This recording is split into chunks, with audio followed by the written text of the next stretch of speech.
బారావా ఇది నేను చూడలా, ఇది నేను ఎప్పుడు చూడలా. ఏందా ఇదే ఫేమస్ అవ్వడానికి పోయి మంగ్లీ ఎంట పడ్డావేందే? ఈ ప్రపంచంలో నీకు ఏ కేర్ లేనట్టు ఇక మంగ్లీ ఎంత పడ్డావేంది నాకు తెలియక అడుగుతాను. సుబ్బారావా, నేను చిన్న మాట చెప్తానమ్మి, నువ్వు ఇంకా ఫేమస్ కావాలి అనుకుంటే గా మంగ్లీ చుట్టూ గీళ్ళ చుట్టూ గాళ్ళ చుట్టూ తిరిగితే ఫేమస్ కావుగానే గుడ్డలు ఇప్ప తీసుకునే రోడ్ల మీద ఊరేగు, ఆటోమేటిక్గా ఫేమస్లో పడతావు, పేపర్లో పడతావు, ఫేమస్ అవుతావు, యూట్యూబ్ ఛానల్ వాళ్ళు నిన్ను ఇంటర్వ్యూ చేస్తారు.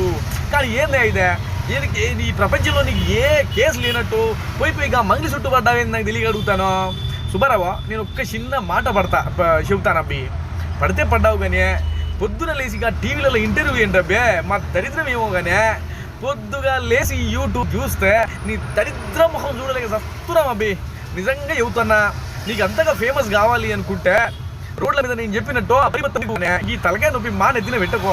నేను ఇంకో మాట ఏమని చెప్తున్నానంటే, బాధితుల మీద నీకు అంత ప్రేమ అభిమానం ఆప్యాయత ఉంటే గ్రామ పంచాయతీలకు వెళ్ళి బాధితుల్ని పరామర్శించి వాళ్ళ తరపున రాష్ట్ర ప్రభుత్వాన్ని కొట్లాడబ్బి.